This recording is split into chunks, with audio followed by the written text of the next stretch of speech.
Oh, howdy all, grab yourself a drink, it is time for some PathOfExile discussion. Today is day 11 of spoiler season for patch 3.20 and the Forbidden Sanctum expansion. Today we got our first teaser of the new Atlas nodes, but this one had something else that was said with it. So Eve of Invasion is neither here nor there. This is a reasonably strong node for a breach-focused Atlas, and it's not something that is extraordinarily strong.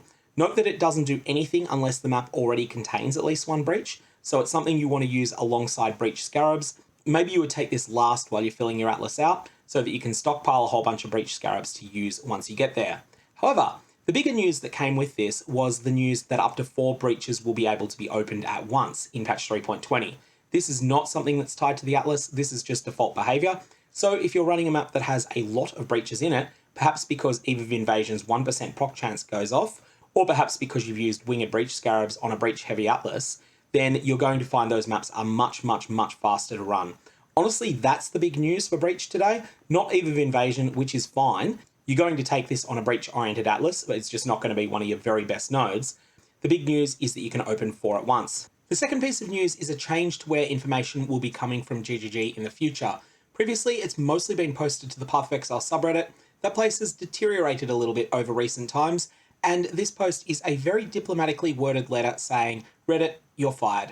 GGG are basically saying here that they're going to focus on providing news through other channels. It will of course get mirrored to Reddit, and Reddit will sometimes be a place that they'll post stuff, but it's no longer going to be as dominant as it's been in the past. I'm not really surprised at all. The PathOfExile subreddit has gone downhill a lot, really over the last 2.25 years. They're also going to keep up the recently asked questions page. So this is something that is going to be available for good for just by going to pathofexile.com/RAQ.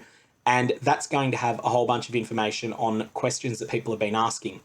In terms of new ones added today, there is a question, why is Smite's text different and has it functionally changed?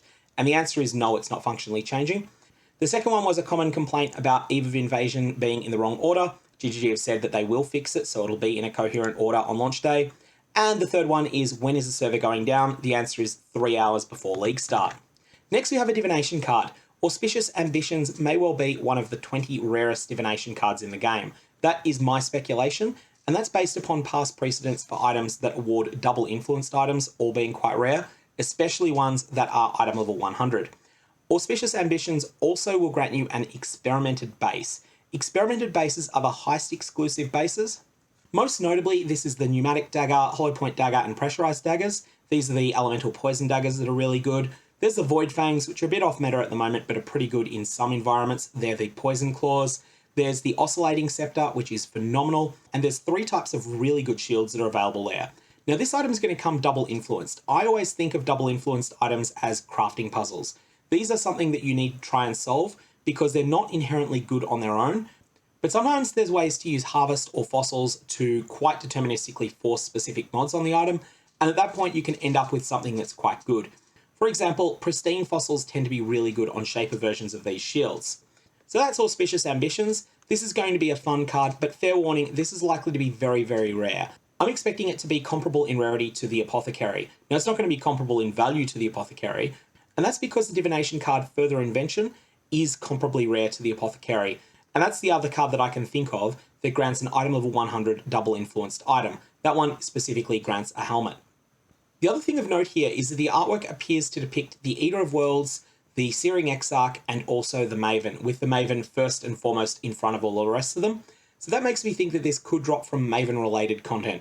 That could be fights with the Maven herself, or the Uber version of the Maven. It could be Maven's Invitation the Feared, or one of the other versions like the Formed, the Forgotten, and the like. Or it could just be something that can drop in all Maven-related content. But that is in the realm of speculation, and we'll find that out in a little while. And we're going to finish off with a Sanctified Relic that is the most powerful one seen yet. This Genius Sanctified Relic of Negation has 8% chance to block spell damage, which is pretty significant on its own, but the ridiculous mod is the build-defining 1-4 lightning damage to attacks per 10 intelligence. This is phenomenal on stat stacker builds, and this is not competing with anything else on your gear. In short, an instacker with this is so much better than an instacker without it that you probably are not going to feel like building an instacker unless you happen to come across one of these relics. But unlike other chase items in the game, like Headhunter or Divinarius in 3.20, there's no pity system provided by the option to trade. You need to find this thing yourself because it's going to be account bound. I foresee a lot of people getting very sad when they get one of these that is incredibly good, but of completely no merit to their current build. And then they're thinking, I either have to roll a new character or I completely waste this once in a lifetime find. Whereas if you have a squire drop for you and you've got no use for it, at least you can go and trade it in for some other gear that will benefit your character. Anyways, that's my current feelings on this. I'm willing to see how these account bound items turn out. I think if they had less build around effects, I'd be more happy with them. But with these super build around effects, I don't think they're going to be a net positive for the game, but hopefully I'm wrong. Anyways, gonna leave it there. May your Varlorbs have interesting results and don't use them on the PathOfExile subreddit.